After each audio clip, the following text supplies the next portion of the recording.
الحمد لله رب العالمين والصلاة والسلام على سيدنا محمد صلى الله عليه وسلم وآله وصحبه أجمعين. أما بعد فأعوذ بالله من الشيطان الرجيم. بسم الله الرحمن الرحيم. كل نفس ذائقة الموت وإنما توفون أجوركم يوم القيامة فمن زحزح عن النار وأدخل الجنة فقد فاز وما الحياة الدنيا إلا متاع الغرور. صدق الله مولانا العظيم. எல்லா புகழும் அல்லாஹ் ஒருவனுக்கே உரித்தாகட்டும். நம்முடைய நாயகம் சர்தாரி ஆலம் ஷஃபீஉல் முஸ்லிமீன் ஸல்லல்லாஹு அலைஹி வஸல்லம் அவர்கள் மீதும் அவர்களின் வாழ்க்கை வழிமுறைகளை நம்பிக்கை மாறாது பின்பற்றி வாழ்ந்த உத்தம சத்திய சஹாபாக்கள், தாபிஈன்கள், தபஅ தாபிஈன்கள், நாதாக்கள், வலிமார்கள், இங்கே அமர்ந்திருக்கக்கூடிய நம் அனைவர்கள் மீதும் அல்லாஹ்வின் சாந்தியும் சமாதானமும் என்றென்றும் நீங்காமல் உண்டாகட்டுமாக. கிருபையாளன் அல்லாஹ் தஆலா புனிதம் நிறைந்த இந்த ஜும்ஆவினுடைய நன்னாளில் என்ன நன்மைகளை நாடி நாம் இங்கே அமர்ந்திருக்கின்றோமோ அந்த நன்மைகளை பரிபூர்ணமாக சம்பூர்ணமாக அடையப்பட்ட நல்ல மக்கள் கூட்டத்தில் அல்லாஹ் நம்மை எல்லாம் சேர்த்து நல்லவர்கள் பாலிப்பானாக. கண்ணியத்திற்குரிய அல்லாஹ்வின் நல்லடியார்களே,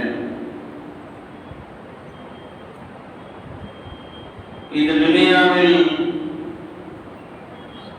மரணத்தையும் இறப்பையும் அல்லாஹ் படைத்து வைத்திருக்கின்றார்.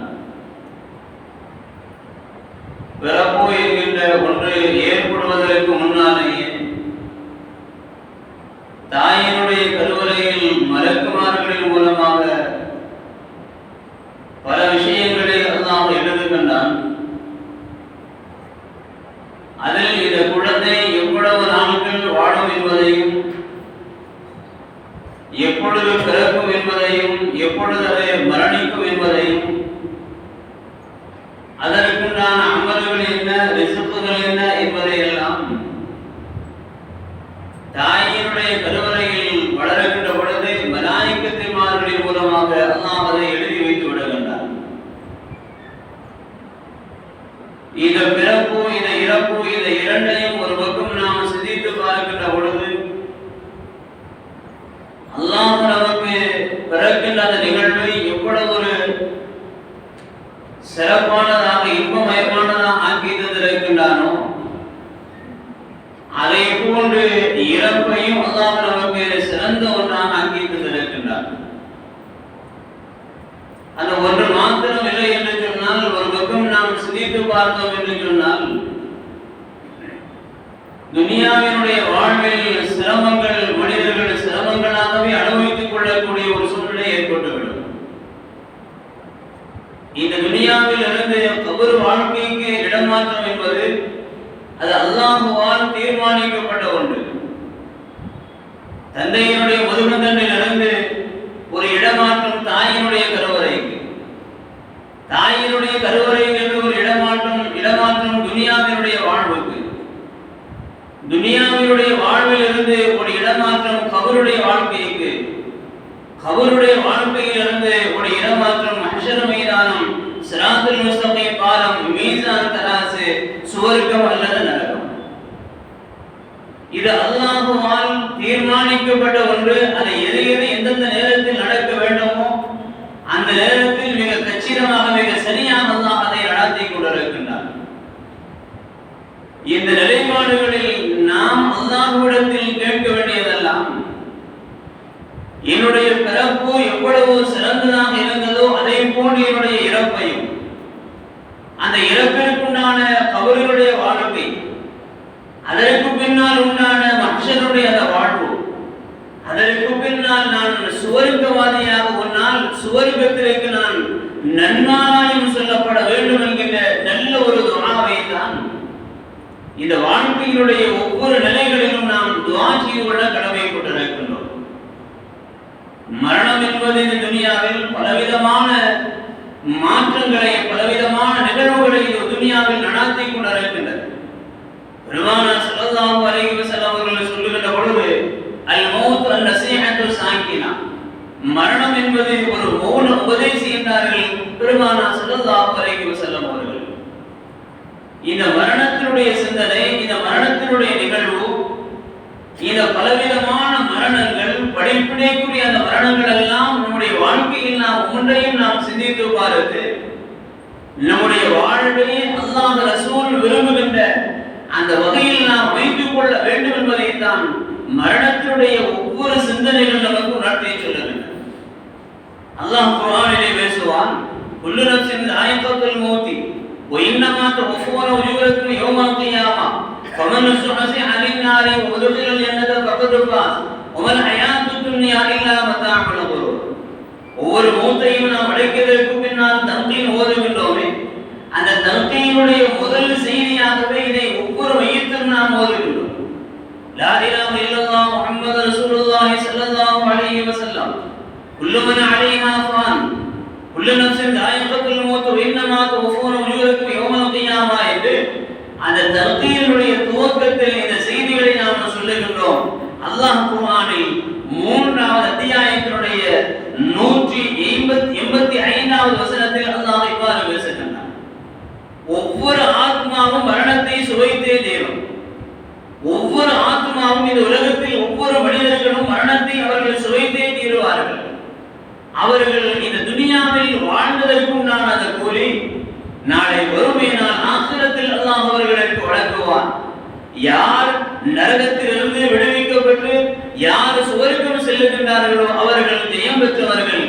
இந்த துனியாவினுடைய வாழ்வுகளை ஏமாற்றிவிட வேண்டாம் என்று இந்த ஆயத்தில் இந்த 4 விஷயங்களை அல்லாஹ் குறிப்பிட்டு சொல்லுகின்றார். இந்த 4 விஷயங்களில் முதலாவது செய்தி, ஒவ்வொரு ஆத்மாவும் இந்த துனியாவில் மரணத்தை சுவைத்தே தீரும்.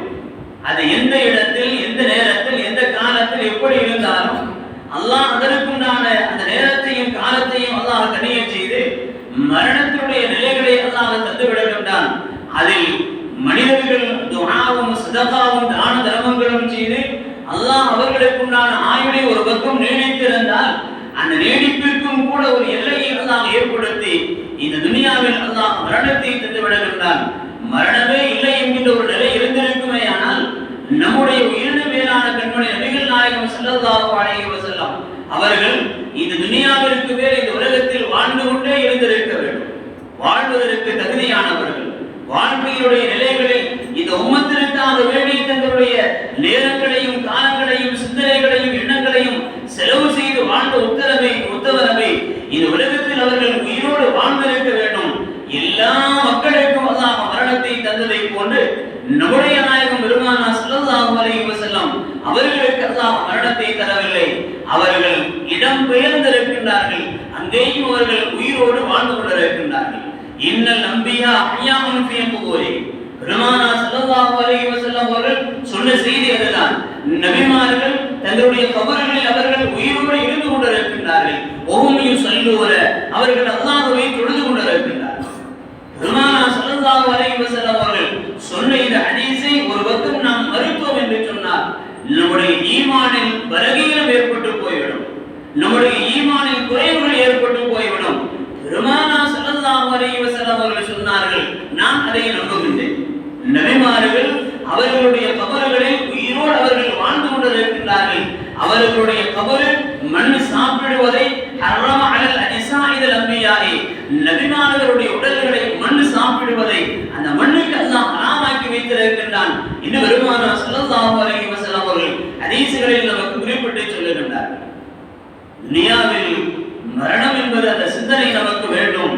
அந்த மரணத்தினுடைய சிந்தனை அல்லாஹ்வின் பக்கம் ரசூலின் பக்கம் நம்மை அழைத்து செல்லக்கூடியதாக பெற்றுத்தரக்கூடியதாக அந்த சிந்தனை அமைந்திருக்கிறது. இந்த துனியாவில் மரணத்தினுடைய நேரங்களில் சில காரணங்களை சொல்லுகின்றோம். அவர் என்ன காரணத்தினால் மரணித்து போனார்? ஹார்ட் அட்டாக்கிலே, ஆபத்திலே, வாகன விபத்திலே, மேலிருந்து கீழே குடித்ததிலே ஏதோ ஒரு காரணத்தை சொல்லி அவர் மரணித்து விட்டார் என்று நாம் சொல்லுகின்றோம்.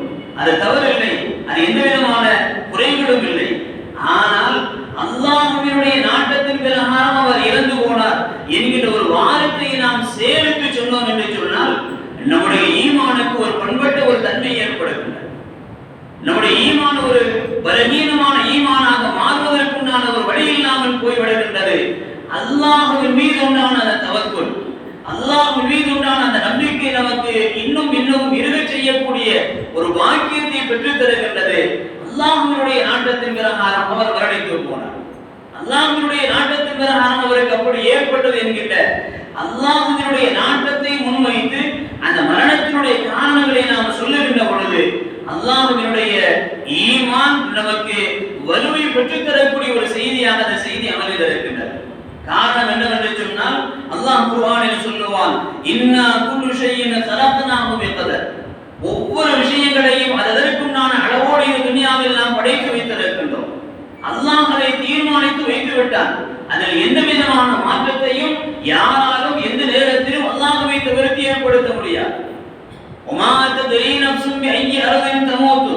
5 விஷயங்களை அல்லாஹ் தன் கைவசம் வைத்திருக்கிறானே அதில் மிக முக்கியமான ஒன்று, எந்த ஒரு ஆத்மா எந்த இடத்தில் எந்த நேரத்தில் எப்படி மரணிக்கும் என்பதை அல்லாஹ் தன் கைவசம் வைத்திருக்கிறான். இந்த ஈமான் நமக்கு உறுதியானதாக இருக்க வேண்டும்.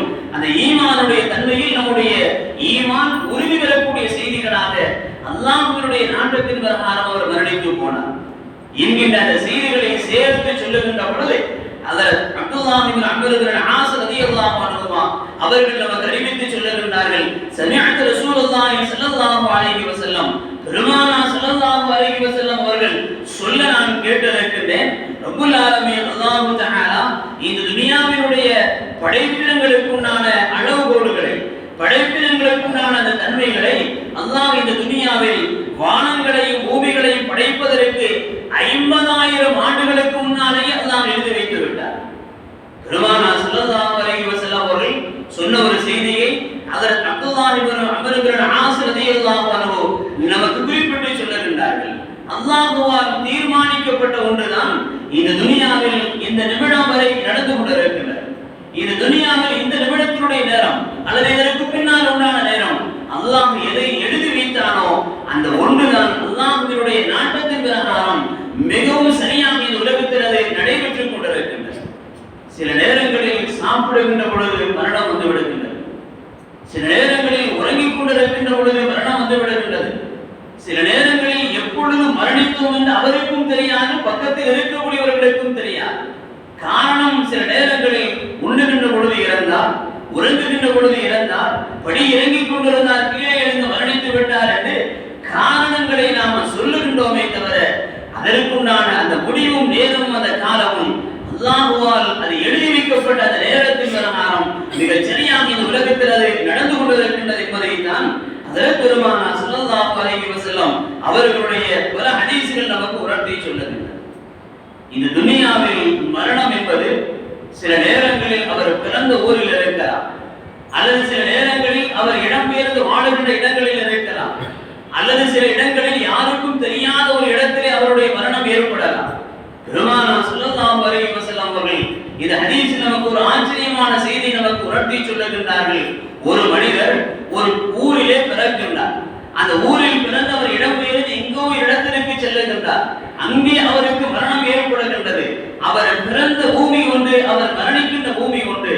இந்த இரண்டுக்கு மத்தியில் உண்டான தூரத்தை மலாயிக்கத்துமார்கள் மூலம் அல்லாஹ் அளவெடுத்து அதன் பிரகாரம் அந்த அளவிற்கு தக்கவாறு சுவர்க்கத்தில் அவருடைய தரஜாவை அல்லாஹ் உயர்த்துகின்றான்.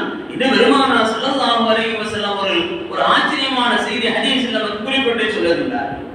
துனியாவினுடைய சூழ்நிலைகளில் மரணம் என்பது எந்த நேரத்தில், எந்த இடத்தில், எந்த காலத்தில், எப்படிப்பட்ட சூழ்நிலையில் அது நடக்கும் என்பதை இந்த உலகத்தில் யாராலும் சொல்ல முடியாது.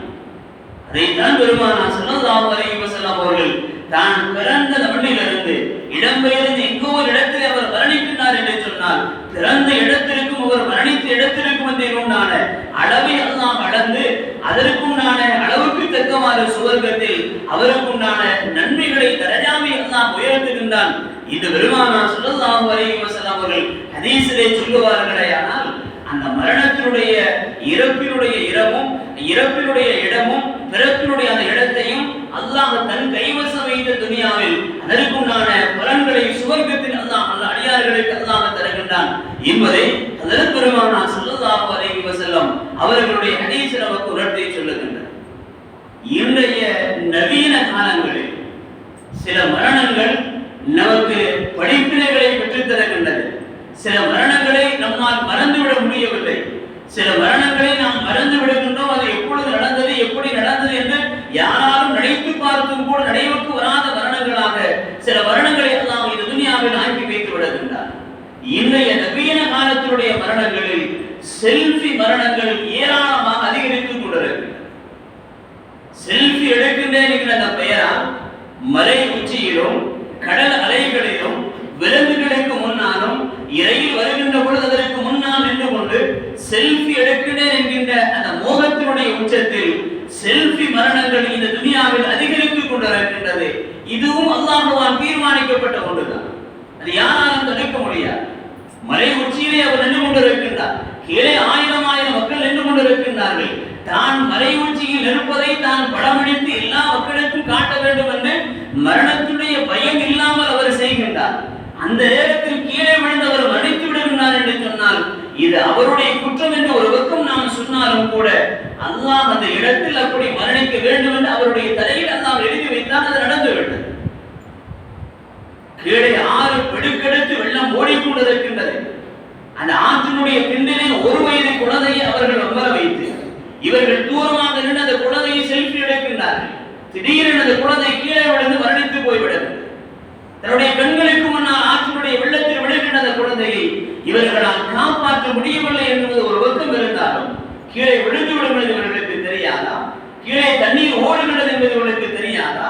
கீழே விழுந்தால் குழந்தை மீண்டு வராது என்பது இவர்களுக்கு தெரியாதா? எல்லாம் இவர்களுக்கு தெரியும். செல்ஃபியினுடைய மோகம் அவர்களுடைய கண்களை மறைத்து விடுகிறது. செல்ஃபியினுடைய மோகம் கண்களை மறைத்து விடுகின்றது. தூரமாக ரயில் வருகின்றது. இந்த ரயில் பாதைக்கும் இவனுக்கு மத்தியில் ஒரு அடி தூரம் கூட இல்லை. அந்த ரயில் வருகின்ற பொழுது இவன் பின்னால் நின்று கொண்டு செல்ஃபி எடுக்கின்றான். செல்ஃபி எடுக்கின்ற அந்த நிலையிலேயே உடம்பு சுக்குமாக சிதைந்து எலும்புகள் எல்லாம் உடைக்கப்பட்டு எதுவுமே இல்லாமல் இந்த உலகத்தில் அவன் ஆக்கப்பட்டு விடுகின்றானே. ஒரு சில மணி நிடித்துளிகளில் ஒரு சில நிமிடங்களில் அந்த மரணம் ஏற்பட்டு விடுகின்றது. ஏன் இவனுக்கு புரியாதா? ரயில் வருகின்றது. அது எவ்வளவு பெரிய ஒரு வாகனம். அதற்குள் நாம் அடிபட்டால் நாம் எதுவுமே கிடைக்காம இந்த உலகத்தில் போய்விடும் என்று இவனுக்கு தெரியும். அந்த செல்ஃபியினுடைய மோகம் அவனுடைய கண்களை மறைத்து விடுகிறது.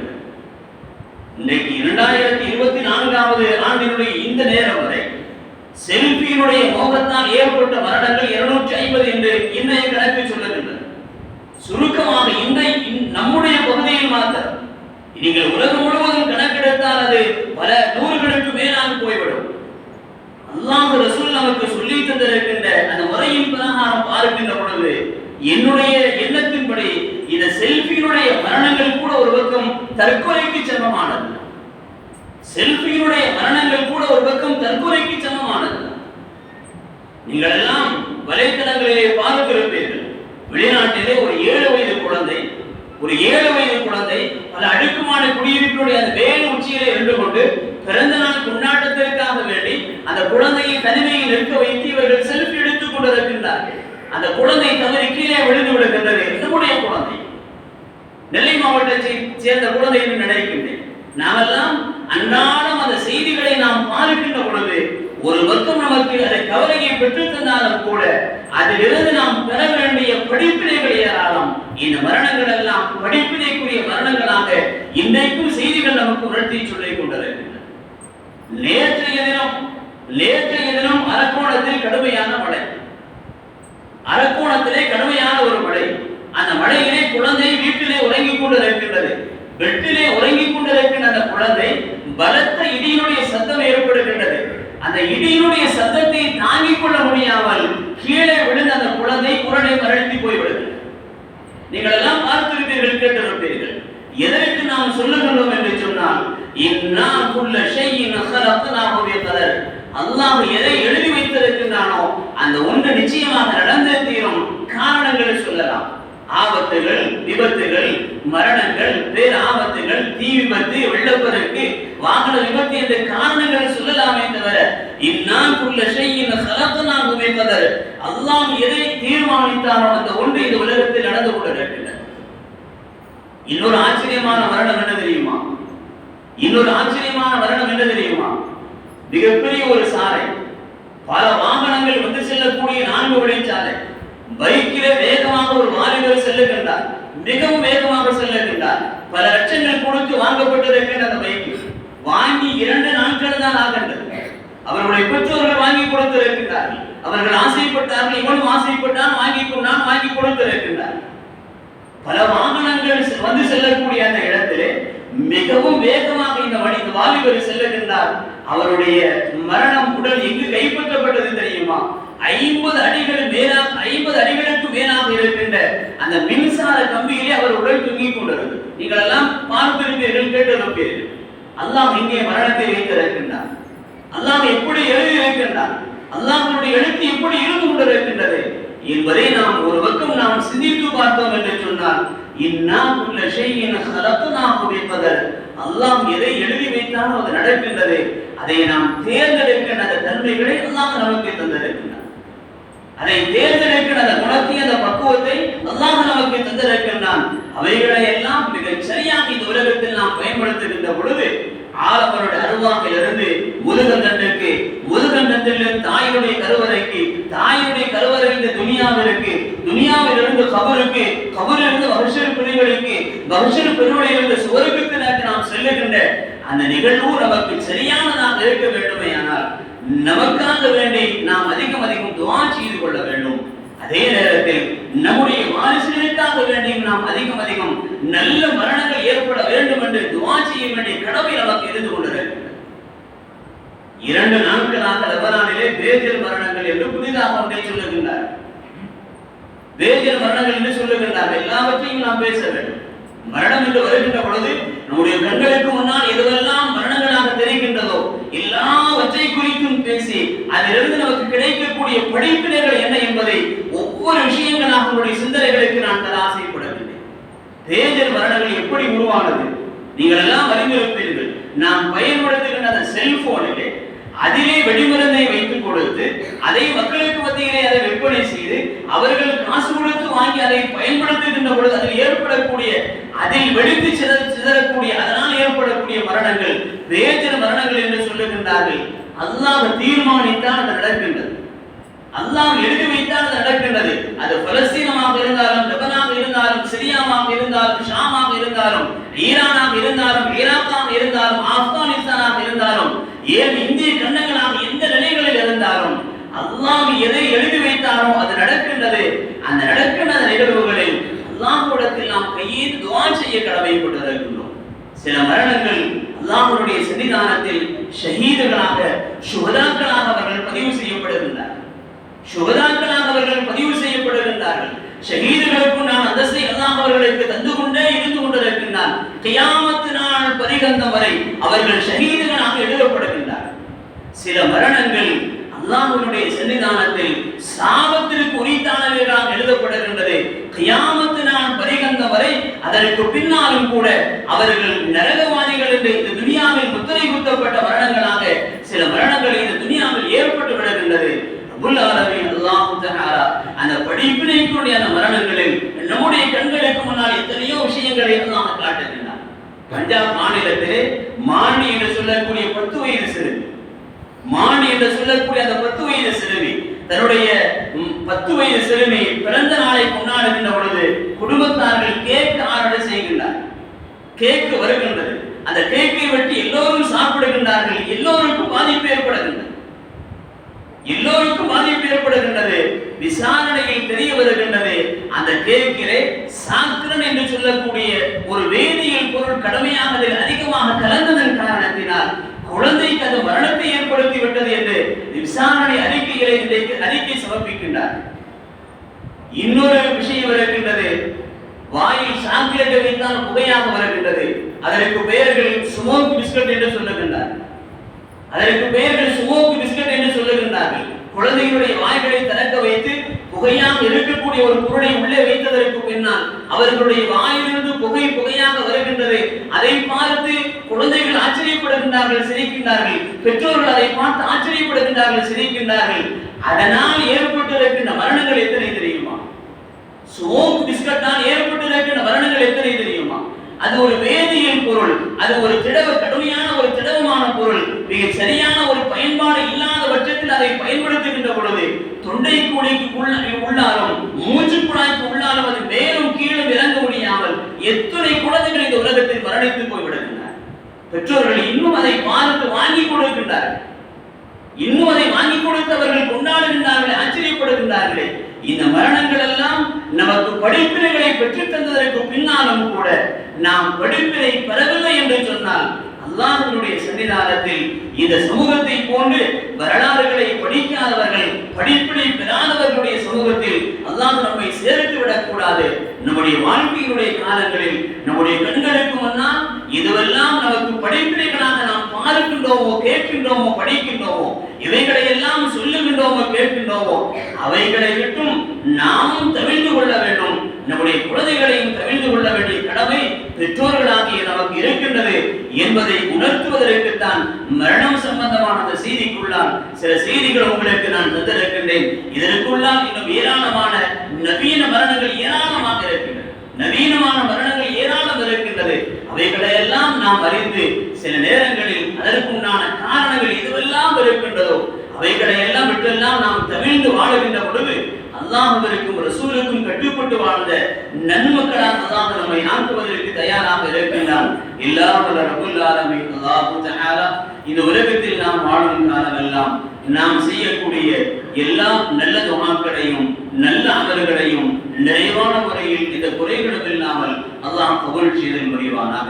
இந்த நவீனமான இந்த காலங்களில் இதுவெல்லாம் உடலுக்கு ஆரோக்கிய தன்மைகளை கெடுக்கின்றதோ, இதுவெல்லாம் நோய்களை உருவாக்கி தருகின்றதோ, இதுவெல்லாம் ஆபத்துகளாக இருக்கின்றதோ, அப்படிப்பட்ட எல்லா விஷயங்களை விட்டும், உணவு, உடை, இருப்பிடங்கள், எல்லா விஷயங்களை விட்டும் அல்லாஹ் நம்மையும் நம்முடைய குடும்பத்தார்களையும் நம்முடைய வாரிசுகளையும் எல்லா மக்களையும் அல்லாஹ் பாதுகாத்து அருள்வானாக. இந்த துனியாவில் எந்த மரணத்தை அல்லாஹ் நேசிக்கின்றானோ, எந்த மரணத்தை பெருமானார் ஸல்லல்லாஹு அலைஹி வஸல்லம் அவர்கள் நமக்கு நன்மாராயம் சொல்லி புகழ்ந்தார்களோ அப்படிப்பட்ட நல்ல ஒரு மரணத்தை அல்லாஹ் நமக்கும் நம்முடைய பெற்றோர்களுக்கும் நம்முடைய குடும்பத்தார்களுக்கும் நம்முடைய வாரிசுகளுக்கும் அல்லாஹ் நசீபாக்கி தந்தல் புரிவானாக. இந்த உலகத்தை விட்டு மரணிக்கின்ற பொழுது லா இலாஹ இல்லல்லாஹ் முஹம்மது ரசூலுல்லாஹ் என்கின்ற உன்னத கலிமாவை மனமகிழ்வோடு மொழிந்து மரணிக்கக்கூடிய வாக்கியத்தை அல்லாஹ் நமக்கும் நம்முடைய பெற்றோர்களுக்கும் நம்முடைய குடும்பத்தார்களுக்கும் நம்முடைய வாரிசுகளுக்கும் எல்லா மக்களுக்கும் அல்லாஹ் நசீபாக்கி தந்தல் புரிவானாக. நாளை வறுமையினால் ஆখিরাத்தினுடைய அனைத்து அதாபுகள் வேதனைகளை விட்டும் அல்லாஹ் நம்மை பாதுகாத்து ஜன்னத்துல் ஃபிர்தௌஸ் என்கிற சுவர்க்கத்தை அடையக்கூடிய வாக்கியத்தை அல்லாஹ் எல்லா மக்களுக்கும் நசீபாக்கி தந்தல் புரிவானாக. வாஹிரு தஅவானா அல்ஹம்துலில்லாஹி.